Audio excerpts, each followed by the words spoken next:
नमस्कार. रोज फक्त एक ग्लास लालबुंद डाळिंबाचा रस पिण्यामागे नेमकं कोणतं वैद्यकीय सत्य लपलेलं आहे हे आज आपण या विश्लेषणात उलगडणार आहोत. हे साधंसं दिसणारं फळ शरीरात आतून बाहेरून असा काही चमत्कार घडवतं की जे पाहून खरंच थक्क व्हायला होतं. चला तर मग थेट विषयालाच सुरुवात करूया. आता साहजिकच एक प्रश्न पडतो की रोज एक ग्लास लाल रस प्यायल्याने खरोखरच रक्तवाहिन्या साफ होतात आणि हृदयाची कार्यक्षमता अक्षरशः दुप्पट होते का? आज आपण या दाव्यांच्या अगदी मुळाशी जाणार आहोत. आधुनिक वैद्यकीय विज्ञानाने कोणत्याही अतिशयोक्त शिवाय हे आश्चर्यकारक फायदे कसे सिद्ध केले आहेत ते आपण पाहणार आहोत. आणि हो, हे फक्त ऐकीव दावे नाहीत बरं का, तर जगभरातील ठोस संशोधनावर आधारित तथ्ये आहेत. आता हेच पहा ना, आश्चर्याची गोष्ट म्हणजे डाळिंबाचा रस आजकालच्या इतर लोकप्रिय आरोग्यदायी पेयांवर अगदी सहज मात करतो. तुम्हाला ऐकून नवल वाटेल, पण यात ग्रीन टी किंवा रेड वाईनपेक्षा तब्बल तिप्पट जास्त अँटीऑक्सिडंट्स असतात. म्हणजे विचार करा, शरीरातील विषारी घटक बाहेर फेकून देण्यासाठी हे किती शक्तिशाली माध्यम आहे. तर हा संपूर्ण 21 दिवसांचा प्रवास नेमका कसा असतो हे समजून घेण्यासाठी आपण 6 महत्त्वाच्या टप्प्यांवर नजर टाकणार आहोत. निसर्गाचे हे लाल रत्न कसे काम करते इथून सुरुवात करून हृदय आणि रक्तवाहिन्यांचे आरोग्य, पेशी आणि मेंदूचे संरक्षण, त्वचा आणि फिटनेस, रस पिण्याची अगदी योग्य पद्धत आणि शेवटी कोणती महत्त्वाची काळजी घ्यावी इथपर्यंतचा हा प्रवास आपण समजून घेणार आहोत. चला तर मग आपल्या पहिल्या टप्प्यापासून सुरुवात करूया. निसर्गाचे हे शक्तिशाली लाल रत्न आणि त्यातील प्युनिकलॅगिन्सचे रहस्य. इथे प्युनिक लॅगिन्सचा उल्लेख करणं अत्यंत गरजेचं आहे. हे अतिशय शक्तिशाली अँटीऑक्सिडंट्स आहेत जे जगात जवळपास फक्त आणि फक्त डाळिंबामध्येच आढळतात. आणि गंमत म्हणजे ज्यूस प्यायल्यानंतर अवघ्या 40 मिनिटातच हे घटक आपल्या रक्तात प्रवेश करतात आणि शरीरात एक अत्यंत आश्चर्यकारक रासायनिक प्रक्रिया सुरू होते. आता वळूया दुसऱ्या टप्प्याकडे, जिथे आपण हृदय आणि रक्तवाहिन्यांचे आरोग्य आणि ते मोकळे करण्याचे मार्ग यावर चर्चा करणार आहोत. तर इथला सर्वात महत्त्वाचा आणि रंजक मुद्दा म्हणजे हा रस आपल्या रक्तवाहिन्यांच्या आतील थराला, ज्याला आपण एंडोथिलियम म्हणतो, त्याला खूप उत्तेजित करतो.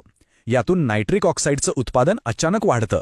आता हे नायट्रिक ऑक्साईड एका नैसर्गिक चावीसारखं काम करतं, ज्यामुळे व्हॅसोडायलेशनची प्रक्रिया सुरू होते. सोप्या भाषेत सांगायचं तर घट्ट आणि ताणलेल्या रक्तवाहिन्या नैसर्गिकरित्या रुंदावतात.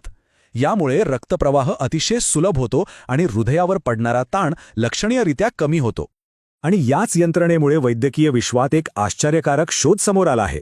हा 30% आकडा खरोखरच लक्ष वेधून घेतो. जगभरातील अभ्यासांनी हे दाखवून दिले आहे की डाळिंबाच्या रसाचे सलग काही महिने नियमित सेवन केल्यास कॅरोटिड धमनीमधील धोकादायक चरबी आणि कॅल्शियमचे थर चक्क 30% कमी झालेले दिसून आले आहेत. आहे की नाही कमाल? इतकंच नाही तर हे खराब कोलेस्ट्रॉलचा म्हणजेच LDLच्या ऑक्सिडेशनला खूप सक्रियपणे प्रतिबंधित करतं. खराब कोलेस्ट्रॉलला रक्तवाहिन्यांच्या भिंतींना चिकटण्यापासून पूर्णपणे रोखून हा रस हृदयविकाराचा झटका टाळण्यासाठी एक मोठी ढाल बनतो. शिवाय सिस्टॉलिक आणि डायस्टॉलिक रक्तदाब दोन्ही नियंत्रणात ठेवण्यासाठी हे एक उत्तम नैसर्गिक औषध म्हणूनही काम करतं. आता शरीराच्या आणखी आत जाऊया, तिसऱ्या टप्प्याकडे, जिथे आपण पेशी आणि मेंदूचं संरक्षण आणि या रसाची अँटी एजिंग क्लीनर म्हणून असलेली भूमिका पाहणार आहोत. ही प्रक्रिया तर आणखीनच थक्क करणारी आहे. जेव्हा आपल्या आतड्यातील चांगले जीवाणू या रसातील घटकांचे पचन करतात, तेव्हा युरोलिथिन ए नावाचा एक अत्यंत शक्तिशाली रेणू तयार होतो. हे रसायन काय करतं माहितीये?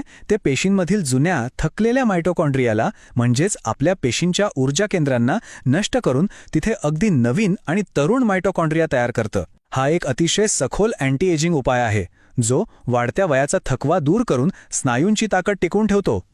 यासोबतच वाढलेला रक्तप्रवाह मेंदूला आवश्यक तो ऑक्सिजन आणि ग्लुकोज अत्यंत वेगाने पोहोचवतो. यामुळे आपली एकाग्रता तर वाढतेच, पण स्मरणशक्ती ही कमालीची तीक्ष्ण होते. आणि सर्वात महत्त्वाचे म्हणजे यातील विशेष दाहकविरोधी गुणधर्म वृद्ध व्यक्तींमध्ये उद्भवणाऱ्या अल्झायमर किंवा डिमेन्शियासारख्या गंभीर आजारांपासून मेंदूचे रक्षण करण्यासाठी अत्यंत प्रभावी ढाल म्हणून सिद्ध झाले आहेत. आता आपण शरीराच्या बाह्य फायद्यांकडे वळूया. आपला चौथा टप्पा आहे त्वचा आणि फिटनेस, तेज आणि स्टॅमिना. हा रस आतून एक नैसर्गिक सिरम म्हणून कसा कार्य करतो हे पाहणं खरोखर रंजक आहे. भरपूर व्हिटॅमिन सी आणि ई पुरवून हा रस कोलॅजनचे रक्षण करतो, ज्यामुळे त्वचेला एक नैसर्गिक चमक येते आणि काळे डाग सुरकुत्या नाहीशा होतात. त्याचवेळी हे टेस्टोस्टेरॉन आणि इतर हॉर्मोन्सचं योग्य संतुलन राखून शारीरिक ऊर्जा प्रचंड प्रमाणात वाढवतं. म्हणूनच जे लोक नियमित व्यायाम करतात त्यांच्यासाठी हा रस एक अत्यंत उत्तम प्री वर्कआउट ऑक्सिजन बूस्टर नक्कीच ठरू शकतो. पण हे सगळे फायदे मिळवण्यासाठी काही नियम आहेत. आपण 5व्या टप्प्यात हेच पाहणार आहोत. रस पिण्याची अगदी योग्य पद्धत, वेळ आणि त्याची शुद्धता. हे टेबल अगदी स्पष्ट सांगतं की बाजारात मिळणारे आणि साखरेने गच्च भरलेले पॅकबंद ज्यूस शरीराला फायदा देण्याऐवजी प्रत्यक्षात हानीच पोहोचवतात. त्यात नैसर्गिक अर्क नावालाच असतो आणि कृत्रिम रंग मात्र मोठ्या प्रमाणावर असतात. या उलट घरातील ताजा ज्यूस पोषक तत्वांनी समृद्ध असतो आणि त्यात केवळ फळाचा नैसर्गिक गोडवा असतो. त्यामुळे हे लक्षात ठेवा, पॅकेट ज्यूस पूर्णपणे टाळून नेहमी घरगुती ताजा रसालाच प्राधान्य द्यायला हवं. घरी ज्यूस तयार करताना एक छोटी पण महत्त्वाची गोष्ट नक्की लक्षात ठेवली पाहिजे. बियांचा कडवटपणा येऊ नये म्हणून डाळिंबाचे दाणे मिक्सरमध्ये अगदी हलकेच फिरवावेत आणि मग ते गाळून घ्यावेत. आणि हो, फळाच्या नैसर्गिक गोडव्यावरच पूर्ण समाधान मानावं. त्यात चवीसाठी कोणतीही अतिरिक्त साखर, मीठ किंवा मसाला अजिबात मिसळू नये. आता राहिला प्रश्न वेळेचा. वेळ ही इथं अत्यंत महत्त्वाची गोष्ट आहे. सकाळी 8च्या सुमारास नाश्त्याच्या वेळी, सकाळी 11च्या मधल्या वेळेत किंवा दुपारच्या जेवणापूर्वी म्हणजेच 1 वाजता ज्यूस सेवन केल्याने शरीरात पोषक तत्वांचे वेगाने शोषण होते. पण एक गोष्ट मात्र नक्की टाळा, रात्रीच्या वेळी रस पिऊ नका. कारण यामुळे नैसर्गिक साखरेमुळे रक्तातील साखरेची पातळी अचानक वाढू शकते आणि पचनातही अडथळा येऊ शकतो. आता आपण या विश्लेषणाच्या शेवटच्या आणि अत्यंत महत्त्वाच्या टप्प्याकडे आलो आहोत. 6वा टप्पा, घ्यावयाची महत्त्वाची काळजी आणि वैद्यकीय मार्गदर्शक तत्त्वे. ज्या व्यक्ती मधुमेहाचा सामना करत आहेत त्यांनी रसाऐवजी थेट संपूर्ण दाणे खाण्यास प्राधान्य दिलं पाहिजे. याचं कारण म्हणजे यामुळे शरीराला आवश्यक ते फायबर मिळतं आणि रक्तातील फ्रुक्टोज वेगाने वाढत नाही. तसेच जे लोक आधीच रक्तदाब किंवा रक्त पातळ करणारी औषधे घेत आहेत त्यांनी हा ज्यूस सुरू करण्यापूर्वी आपल्या डॉक्टरांचा सल्ला आवर्जून घेतला पाहिजे. कारण हा रस काही विशिष्ट औषधांच्या शोषणात आणि परिणामात बदल घडवून आणू शकतो. त्यामुळे काळजी घेतलेली केव्हाही चांगली. शेवटी इतकंच सांगता येईल, हे उल्लेखनीय लाल फळ म्हणजे केवळ एक चवदार पेय नक्कीच नाही, तर खऱ्या अर्थाने ती संपूर्ण शरीरासाठी एक संजीवनी आहे. आजकालच्या आधुनिक जंक फूड आणि वाढत्या प्रदूषणाने शरीराची जी काही हानी होते त्याविरुद्ध हे फळ एक वैज्ञानिकदृष्ट्या सिद्ध झालेली नैसर्गिक ढाल म्हणून अतिशय उत्तम प्रकारे काम करते.